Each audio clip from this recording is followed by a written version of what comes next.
আজি মই যেহেতু অহা কালি পৰহি মই উজনি অসমত থাকিম 5 তাৰিখলৈকে নৰখি মই আজিয়েই আমাৰ ৰাজ্যৰ বীমা কোম্পানীসমূহক মোৰ কাৰ্যালয়লৈ নিমন্ত্ৰণ কৰিছিলোঁ। আপোনালোকে জানি ভাল পাব কেন্দ্ৰীয় চৰকাৰে ইতিমধ্যে বীমা কোম্পানীসমূহক বীমাৰ ধন নিষ্পত্তি কৰিবলৈ বিশেষ নিৰ্দেশ প্ৰেৰণ কৰিছে। সেই নিৰ্দেশৰ পৰিপ্ৰেক্ষিতত আজি মোৰ কাৰ্যালয়ত মই ৰাজ্যৰ বিত্তমন্ত্ৰী আৰু ৰাজ্যৰ মুখ্য সচিব আমি সকলোৱে লগ হৈ ৪৬টা বীমা কোম্পানীৰ অধ্যক্ষ পৰিচালন সঞ্চালক মুখ্য কাৰ্যবাহী বিষয়া আৰু জ্যেষ্ঠ প্ৰশাসনিক বিষয়াসমূহৰ লগত আমি কথা পাতিছিলোঁ।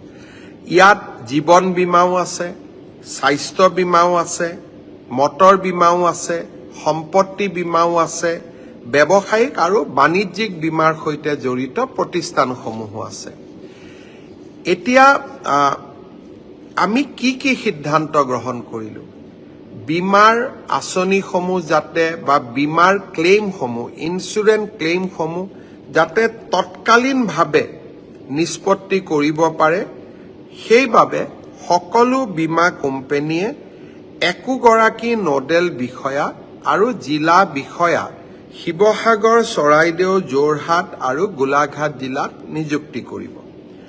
সপ্তাহৰ 7 দিন আৰু 24 ঘণ্টা সক্ৰিয় হেল্পলাইনৰ তেওঁলোকে ব্যৱস্থা কৰিব।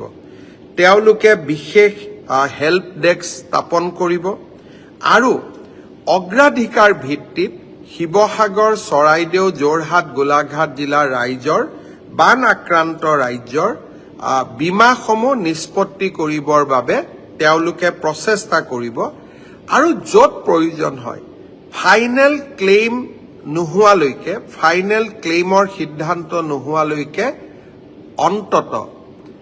অন্তৰ্বৰ্তীকালীন ইণ্টেৰিম ক্লেইম তেওঁলোকে আমাৰ ৰাইজৰ বাবে মঞ্জুৰি কৰিব। আৰু আমি কৈছিলোঁ যে এই সময়ত ৰাইজে নথি পত্ৰ জমা দিয়াৰ ক্ষেত্ৰত বহুত অসুবিধা পৰিব। বীমা কোম্পানীসকলে মোক প্ৰতিশ্ৰুতি দিছে যে যিমান সম্ভৱ ন্যূনতম নথি পত্ৰৰ ওপৰত বীমাৰ দাবী নিষ্পত্তি কৰাৰ বাবে তেওঁলোকে প্ৰচেষ্টা কৰিব।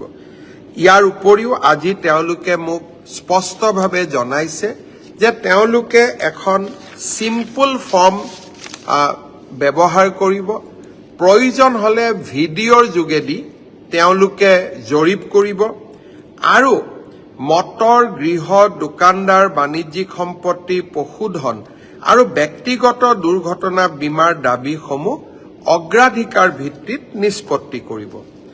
সম্পত্তি আৰু বাণিজ্যিক দাবীৰ ক্ষেত্ৰত নথি পত্ৰ নষ্ট হ'লে পলিচিৰ চৰ্ত অনুসৰি পূৰ্বৰ ষ্টক, বেংকৰ নথি অথবা সেলফ ডিক্লেৰেশ্যনৰ ওপৰতো ইঞ্চুৰেঞ্চ ক্লেইম কৰাৰ তেওঁলোকে সুবিধা দিব। আমাৰ বান আক্ৰান্তত যিসকল মৃত্যু হৈছে তেওঁলোকৰ বাবে ডেথ চাৰ্টিফিকেট আদিৰ বাবে অপেক্ষা নকৰি চৰকাৰে দিয়া লিষ্টৰ ওপৰতে ডেথ ক্লেইমসমূহ নিষ্পত্তি কৰি দিয়াৰ বাবেও তেওঁলোকে সিদ্ধান্ত লৈছে। গৃহ বীমাৰ ক্ষেত্ৰত সৰু ক্ষতিৰ দাবীসমূহ ফটো, ভিডিঅ' পৰিদৰ্শন আৰু সেলফ ডিক্লেৰেশ্যনৰ ওপৰতো দ্ৰুত নিষ্পত্তি কৰিবলৈ সিদ্ধান্ত গ্ৰহণ কৰিছে। ইয়াৰ উপৰিও প্ৰধানমন্ত্ৰী জীৱন জ্যোতি বীমা যোজনা, প্ৰধানমন্ত্ৰী সুৰক্ষা বীমা যোজনাৰ দাবীসমূহো সৰ্বোচ্চ অগ্ৰাধিকাৰৰ ভিত্তিত ৰিলিজ কৰিবলৈ তেওঁলোকে সিদ্ধান্ত লৈছে। সেয়েহে মই শিৱসাগৰ, চৰাইদেউ, যোৰহাট, গোলাঘাট জিলাৰ ৰাইজক আন্তৰিকতাৰে সৈতে অনুৰোধ কৰিম যে আপোনালোকে তৎকালীনভাৱে নিজৰ বীমা কোম্পানীসমূহৰ লগত যোগাযোগ স্থাপন কৰক আৰু ক্ষয় ক্ষতিৰ ফটো, ভিডিঅ' আদি সংৰক্ষণ কৰক আৰু বীমা কোম্পানীসমূহে আগবঢ়োৱা এই সুবিধা আপোনালোকে সম্পূৰ্ণৰূপে গ্ৰহণ কৰক।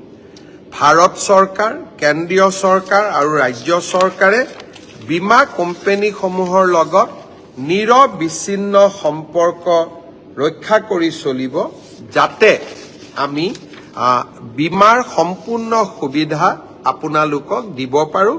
আৰু মই ব্যক্তিগতভাৱেও এই ক্ষেত্ৰত নিৰীক্ষণ কৰি থাকিম, যাতে আমি ৰাইজক সৰ্বাধিক সুবিধা দিব পাৰোঁ।